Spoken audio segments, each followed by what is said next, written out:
Quand j'ai trouvé Dieu au début, j'étais très passionnée et 2 mois plus tard, j'ai commencé à faire des devoirs liés aux affaires générales. Plus tard, j'ai pris en charge des devoirs d'hébergement et malgré le fait que j'étais occupée par toutes sortes de tâches, je ne me suis jamais plainte de la souffrance ou de l'épuisement. Je croyais que pour être sauvée, je devais préparer plus de bonnes actions et que je devais endurer plus de souffrances et payer un prix dans mes devoirs. 2 ans plus tard, en 2007, j'ai été choisie comme dirigeante d'église. J'ai investi encore plus d'efforts et je me suis dépensée davantage. Ne pouvant pas faire de vélo, j'allais à pied aux réunions où les transports n'étaient pas pratiques. Je ne me sentais pas fatiguée, comme si j'avais une énergie inépuisable. Et je sentais que Dieu observait mes efforts et que plus tard, il récompenserait mes sacrifices par une bonne destination. Par la suite, j'ai activement coopéré à tous les devoirs que l'Église arrangeait. Et même si mon grand âge posait de réelles difficultés, je n'étais jamais contrainte par ces choses. En 2017, j'avais 76 ans et les dirigeants ont arrangé que je fasse le travail de purge dans l'Église. J'étais très heureuse, sentant que malgré mon âge, j'avais encore la possibilité de faire mes devoirs.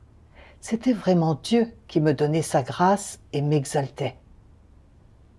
Je me suis dit que je devais chérir cette occasion. Les devoirs m'occupaient beaucoup à cette époque et j'avais l'habitude de me coucher tard, mais je ne me sentais pas fatiguée. Un jour de 2019, j'ai eu soudain des vertiges et des difficultés à respirer quand je marchais. Après un contrôle à l'hôpital, on m'a diagnostiqué de la tension artérielle et une maladie cardiaque. Et le docteur m'a conseillé de me faire hospitaliser pour le traitement. Je me suis sentie inquiète et j'ai pensé, être hospitalisée n'est pas l'affaire de seulement un jour ou deux. Si je suis hospitalisée, les dirigeants trouveront définitivement quelqu'un d'autre pour reprendre mon devoir. Ne perdrai-je donc pas ma chance de faire ce devoir? À mon âge, avec mes problèmes de santé, je ne serai pas capable de faire d'autres devoirs non plus. Si je sors de l'hôpital et que je peux seulement accueillir des réunions de petits groupes, quelles bonnes actions serais-je capable d'accomplir dans un travail si insignifiant? Sans bonnes actions, comment serais-je sauvée? Non, je ne peux absolument pas abandonner mon devoir pour être hospitalisée et suivre le traitement. De plus, si Dieu me voit persister dans mes devoirs, malgré ma maladie, il me protégera sûrement. J'ai dit rapidement, je ne resterai pas à l'hôpital. Je vais simplement rentrer à la maison et prendre un médicament comme traitement. Après ça, j'ai continué à faire mes devoirs comme d'habitude, tous les jours. Une nuit, 2 ans plus tard, j'ai soudain senti une douleur aiguë me transpercer de la taille aux hanches. Le lendemain, ma fille m'a emmenée à l'hôpital pour un examen et on m'a diagnostiqué une fracture spinale causée par l'ostéoporose. J'ai été sonnée et j'ai eu l'impression que le ciel me tombait dessus. J'ai senti mon cœur s'emballer et mes forces m'abandonner. Je me suis assise sur une chaise, ressentant en mon cœur une douleur indescriptible, ne sachant pas comment affronter cette réalité. J'ai pensé, j'ai cru en Dieu pendant tant d'années, et même si je n'ai pas subi de grandes souffrances dans mes devoirs, j'ai enduré beaucoup de petites difficultés.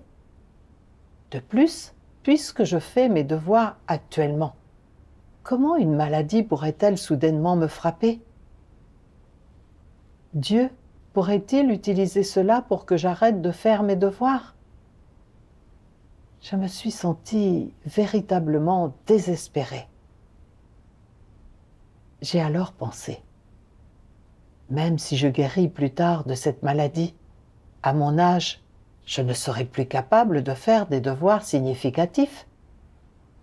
Je serai tout au plus capable d'offrir l'hospitalité pour les réunions. Je serai incapable de souffrir ou de me dépenser. Ainsi, quelles bonnes actions pourraient venir de l'accomplissement de mes devoirs?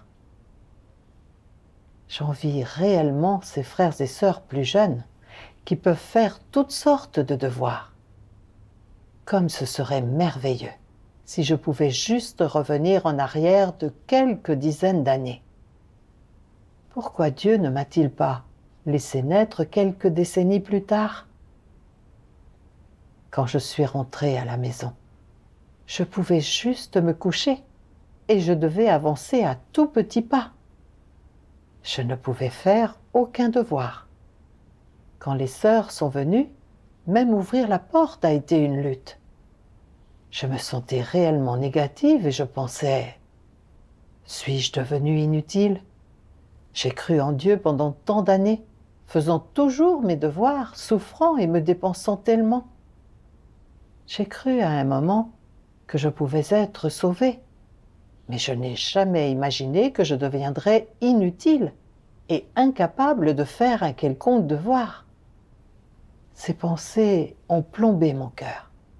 Je vivais dans un état de négativité et mon cœur ne pouvait pas trouver la paix devant Dieu. Mon esprit est devenu vraiment sombre. Alors j'ai prié Dieu. Dieu, depuis que je suis tombée malade et que je ne peux pas faire mes devoirs, je me sens très déprimée. Je m'inquiète toujours de ne pas pouvoir être sauvée et je ne sais pas quel aspect de la vérité je dois chercher pour résoudre cela. S'il te plaît, éclaire-moi et guide-moi pour que je reconnaisse mes problèmes. Plus tard, j'ai lu certaines paroles de Dieu. Dieu Tout-Puissant dit « Il y a aussi, parmi les frères et sœurs, des personnes âgées qui ont entre 60 ans et environ 80 ou 90 ans, et qui, en raison de leur âge avancé, connaissent également certaines difficultés. Malgré leur âge, leur pensée n'est pas nécessairement très correcte ou très rationnelle, et leurs idées et points de vue ne correspondent pas nécessairement à la vérité. Ces gens âgés, eux aussi, ont des problèmes et ils s'inquiètent toujours. Ma santé n'est plus très bonne et je suis limité dans les devoirs que je peux accomplir. Si j'accomplis simplement ce petit devoir, Dieu se souviendra-t-il de moi ? Parfois, je tombe malade et j'ai besoin que quelqu'un s'occupe de moi. Quand il n'y a personne pour s'occuper de moi, je ne suis pas en mesure d'accomplir mon devoir. Alors que puis-je faire ? Je suis âgé. Je ne retiens pas des paroles de Dieu quand je les lis et il m'est difficile de comprendre la vérité. Lorsque j'échange sur la vérité, je parle de manière confuse et illogique et je n'ai aucune expérience qui mérite d'être partagée. Je suis âgé et je n'ai plus assez d'énergie. Ma vue n'est plus très bonne et je ne suis plus fort. Tout est difficile pour moi. Non seulement je ne peux pas accomplir mon devoir, mais j'oublie des choses et me trompe facilement. Parfois, je suis confus et je cause des problèmes à l'Église et à mes frères et sœurs. Je veux obtenir le salut et poursuivre la vérité, mais c'est très difficile. Que puis-je faire ? Lorsqu'il pense à ces choses, il commence à s'inquiéter, pensant « Comment se fait-il que j'ai commencé à croire en Dieu seulement à cet âge ? Comment se fait-il que je ne sois pas comme ceux qui ont une vingtaine ou une trentaine d'années, ou même comme ceux qui ont une quarantaine ou une cinquantaine d'années ? Comment se fait-il que je n'ai rencontré l'œuvre de Dieu que maintenant, alors que je suis si vieux ? Ce n'est pas que mon destin soit mauvais. Au moins maintenant, j'ai rencontré l'œuvre de Dieu. Mon destin est bon et Dieu a été bienveillant avec moi. Il y a juste une chose dont je ne suis pas satisfait, c'est que je suis trop vieux. Ma mémoire n'est pas très bonne et ma santé n'est pas vraiment excellente, mais j'ai une force intérieure inébranlable.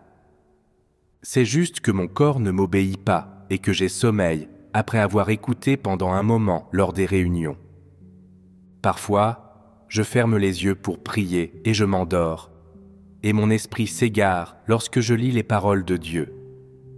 Après avoir lu un peu, j'ai sommeil et je m'assoupis, et les mots ne rentrent pas.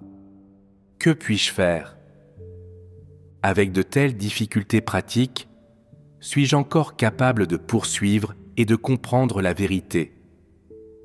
Si tel n'est pas le cas, et si je ne suis pas capable de pratiquer conformément aux vérités principes, alors toute ma foi ne sera-t-elle pas vaine? Ne vais-je pas échouer à atteindre le salut? Que puis-je faire? Je suis tellement inquiet. Ce n'est pas que les personnes âgées n'aient rien à faire, ni qu'elles ne soient pas capables d'accomplir leurs devoirs, et encore moins qu'elles soient incapables de poursuivre la vérité. Elles ont beaucoup de choses à faire. Les diverses hérésies et idées fausses que tu as accumulées au cours de ta vie, ainsi que les diverses idées et notions traditionnelles, les choses ignorantes et obstinées, les choses conservatrices, les choses irrationnelles et les choses déformées que tu as accumulées se sont toutes amoncelées dans ton cœur, et tu devrais consacrer encore plus de temps que les jeunes à creuser, à disséquer et à reconnaître ces choses.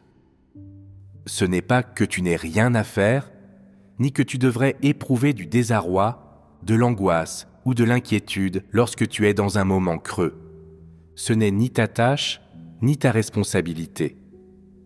Tout d'abord, les personnes âgées doivent avoir le bon état d'esprit. Même si tu vieillis et que tu es relativement âgé physiquement, tu dois néanmoins avoir un état d'esprit jeune.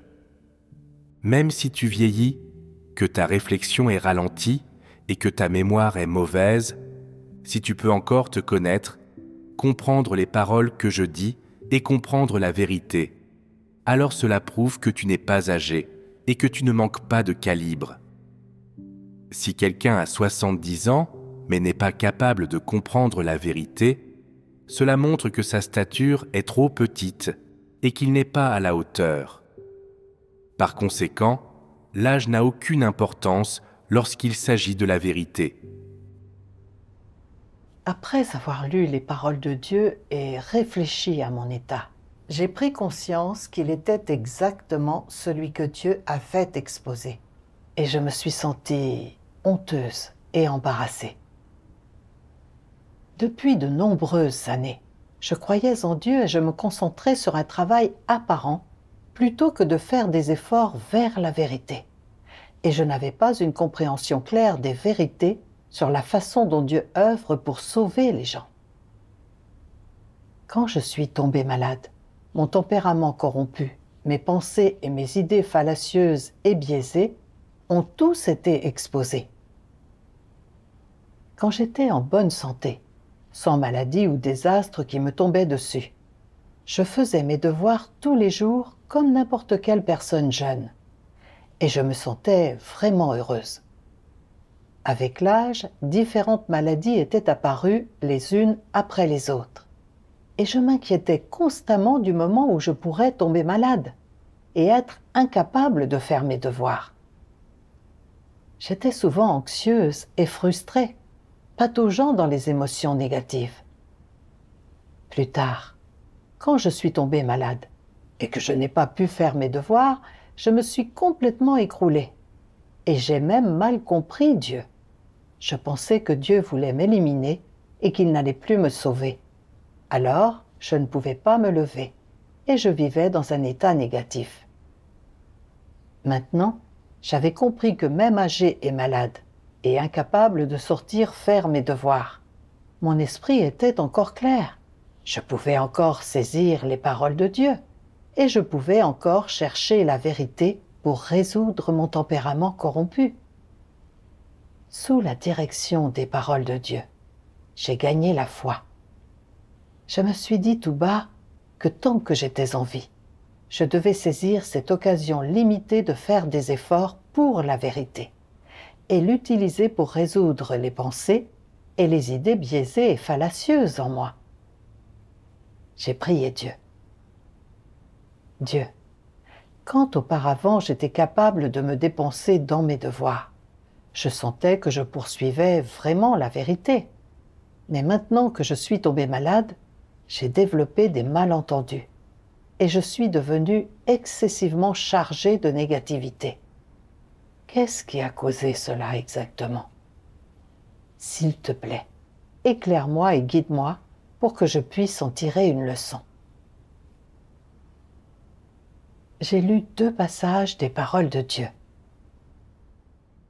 Dieu Tout-Puissant dit « Quiconque en vient à croire en Dieu est seulement prêt à accepter sa grâce, ses bénédictions et ses promesses, et n'est disposé à accepter que sa bonté et sa compassion.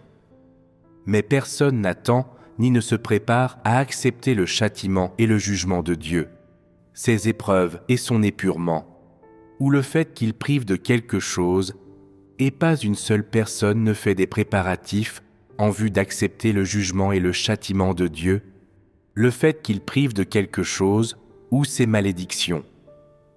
Cette relation entre les gens et Dieu est-elle normale ou anormale? Anormal. Pourquoi dites-vous qu'elle est anormale? En quoi n'est-elle pas à la hauteur? Elle n'est pas à la hauteur, en ce sens que les gens n'ont pas la vérité. C'est parce que les gens ont trop de notions et d'imagination, qu'ils se méprennent constamment sur Dieu et ne résolvent pas ces problèmes en cherchant la vérité, ce qui rend plus probable que des problèmes surviennent. En particulier, les gens ne croient en Dieu que pour être bénis.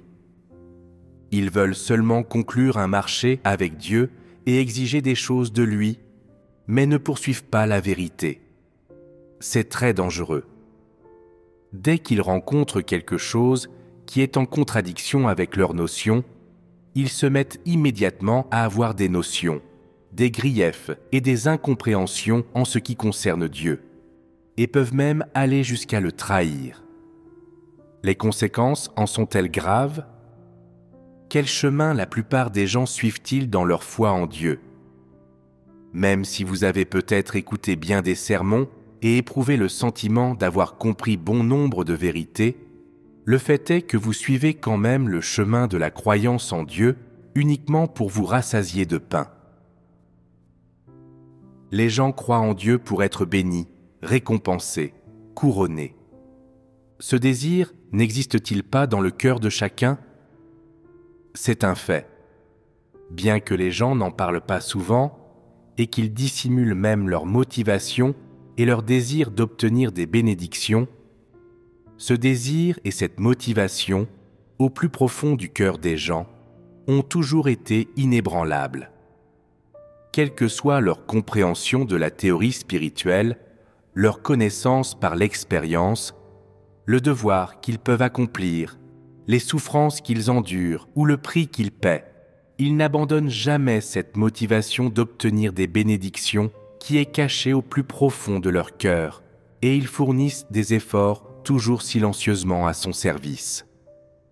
N'est-ce pas la chose la plus profondément enfouie dans le cœur des gens? Sans cette motivation qui vise à recevoir des bénédictions, comment vous sentiriez-vous?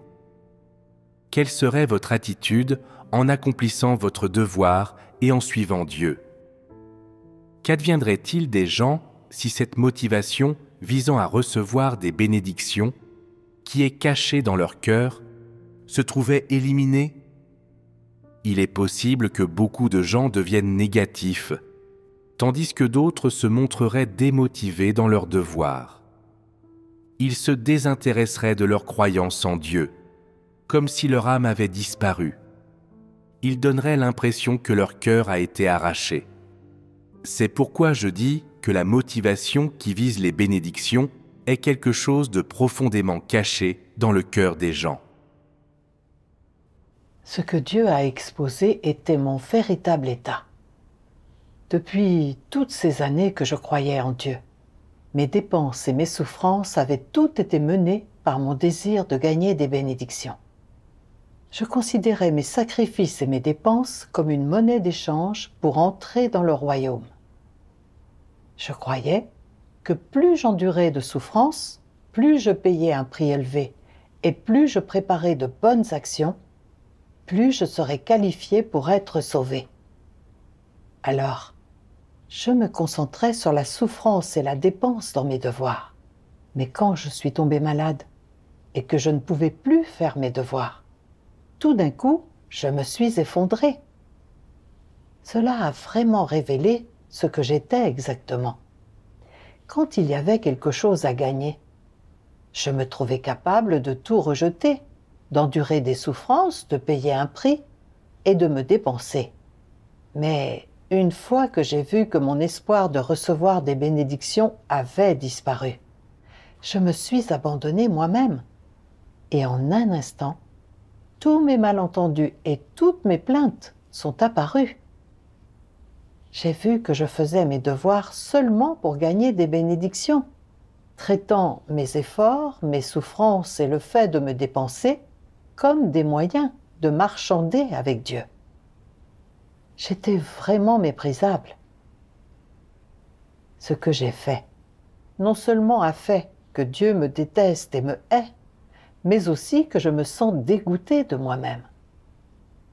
Une personne comme moi ne méritait pas le salut de Dieu. C'est par l'exposition des paroles de Dieu que j'ai vu que j'étais sur le mauvais chemin dans ma foi, et que si je ne me repentais pas, j'étais destinée à l'échec. Un jour, j'ai lu d'autres paroles de Dieu. Dieu Tout-Puissant dit « Croire en Dieu ne consiste pas à gagner la grâce ou la tolérance et la pitié de Dieu. » De quoi s'agit-il alors? Il s'agit d'être sauvé. Alors, quelle est la marque du salut? Quelles sont les normes requises par Dieu? Que faut-il pour être sauvé? La résolution de son tempérament corrompu. C'est le nœud du problème.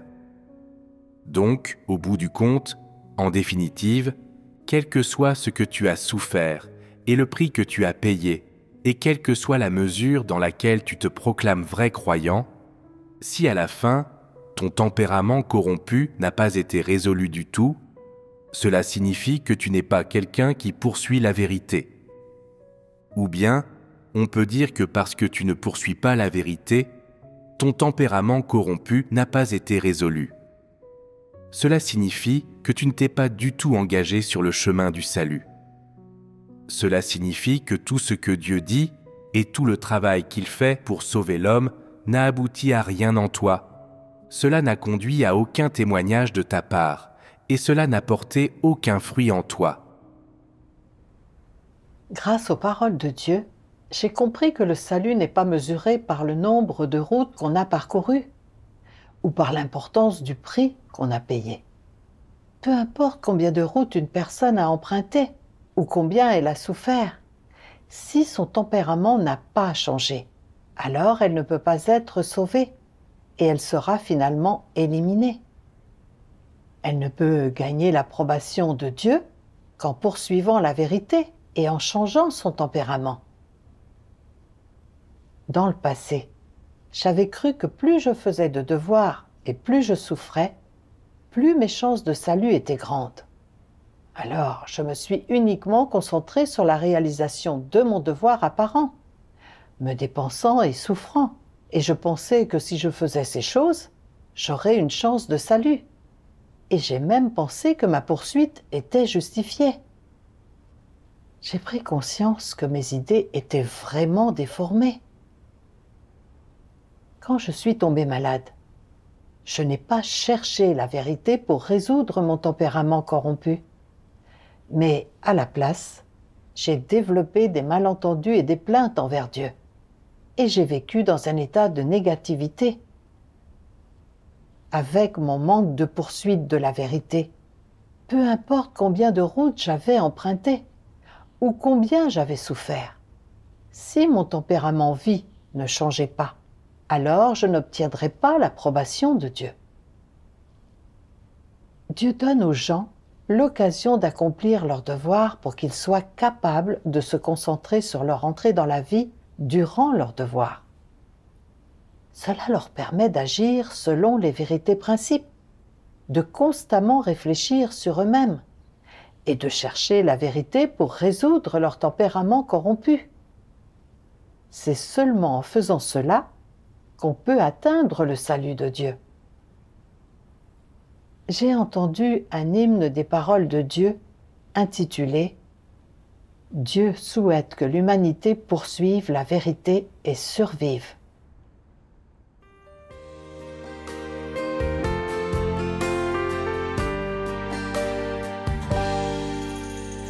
Comme toute personne, quel que soit ton calibre,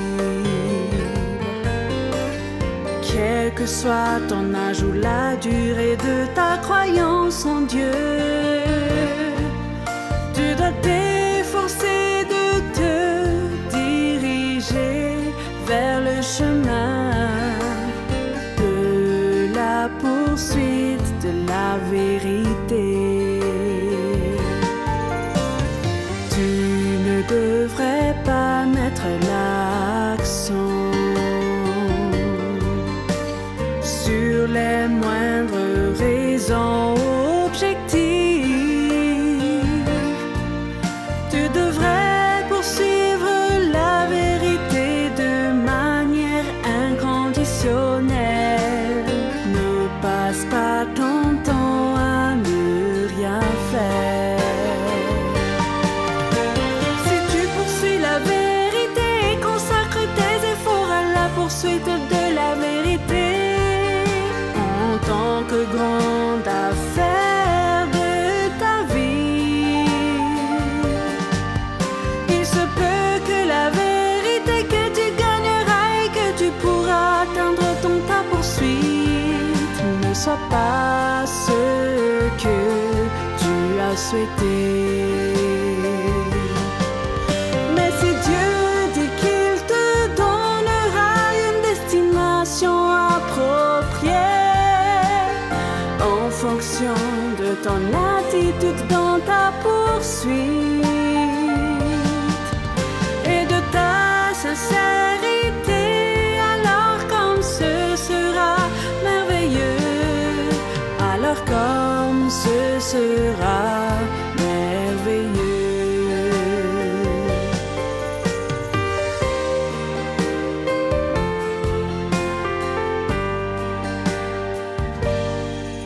Pour l'instant, ne te concentre pas sur ta destination ou ta fin, ou sur ce qui se passera après dans l'avenir. Ne te demande pas si tu éviteras le désastre et la mort. Ne pense pas à ces choses et ne les recherche pas. Concentre-toi seulement à poursuivre la vérité et à bien faire ton devoir dans les paroles et les exigences de Dieu, et à satisfaire les intentions de Dieu pour ne pas t'avérer indigne des 6000 ans d'attente et d'anticipation de Dieu.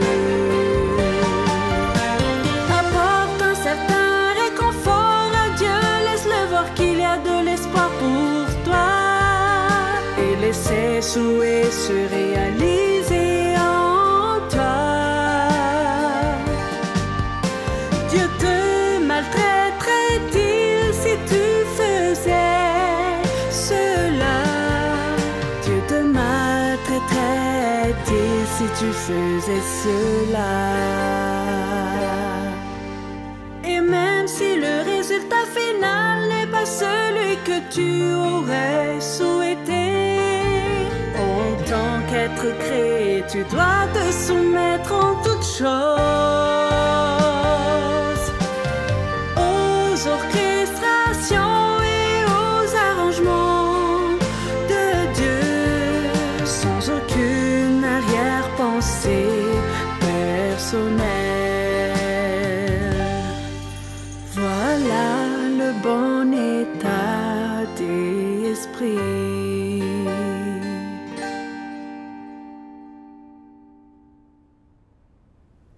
Après cela, j'ai lu un passage des paroles de Dieu. Dieu Tout-Puissant dit « La poursuite de la vérité est une question considérable de la vie humaine. Aucune autre question n'est aussi importante que la poursuite de la vérité, et aucune autre question ne surpasse en valeur l'obtention de la vérité.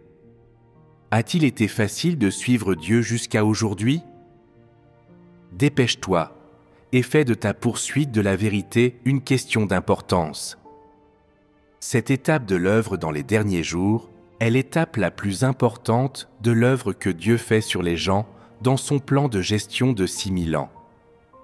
La poursuite de la vérité est la plus haute attente que Dieu a vis-à-vis de son peuple élu. Il espère que les gens suivront le chemin correct, qui est la poursuite de la vérité. Grâce aux paroles de Dieu, j'ai senti les intentions minutieuses de Dieu et mon cœur a été vraiment touché. Je n'ai pas pu retenir des larmes de regret et de culpabilité. En repensant à mes années de foi en Dieu, j'ai vu que je ne m'étais pas concentrée sur la recherche de la vérité dans les paroles de Dieu, mais seulement sur le travail apparent, et que mon tempérament-vie avait à peine changé. Par sa grâce, Dieu m'avait donné l'occasion d'accomplir mes devoirs, espérant que je poursuivrais la vérité et l'entrée dans la vie. Mais je me suis égarée, utilisant mes devoirs pour essayer de marchander avec lui. De quelle façon avais-je une quelconque conscience ou une quelconque raison? Je ne pouvais plus me concentrer sur ma fin et ma destination. Sans tenir compte de la façon dont Dieu me traiterait et que j'ai ou non une bonne fin, je devais sérieusement poursuivre la vérité et faire mon devoir de mon mieux pour réconforter le cœur de Dieu.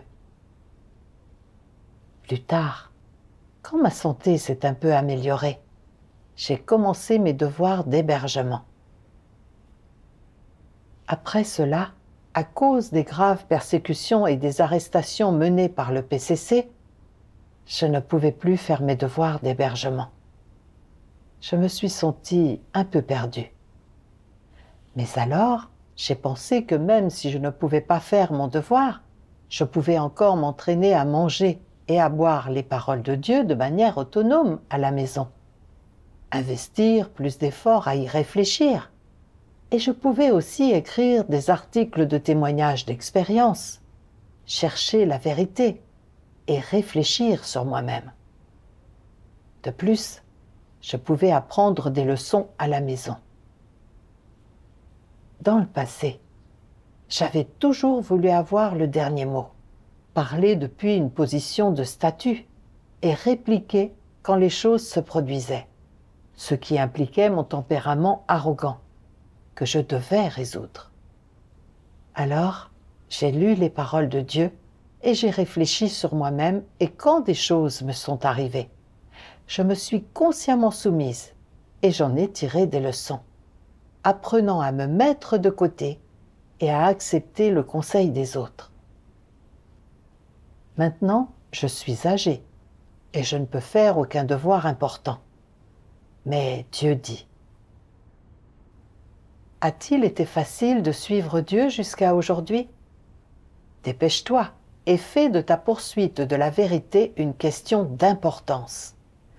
Cette étape de l'œuvre dans les derniers jours est l'étape la plus importante de l'œuvre que Dieu fait sur les gens dans son plan de gestion de 6000 ans. La poursuite de la vérité est la plus haute attente que Dieu a vis-à-vis de son peuple élu.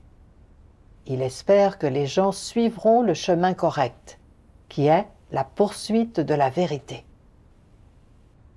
Les paroles de Dieu m'inspirent et je veux investir mes efforts dans la poursuite de la vérité. Aussi longtemps que je vivrai, je poursuivrai la vérité et je suivrai Dieu avec application.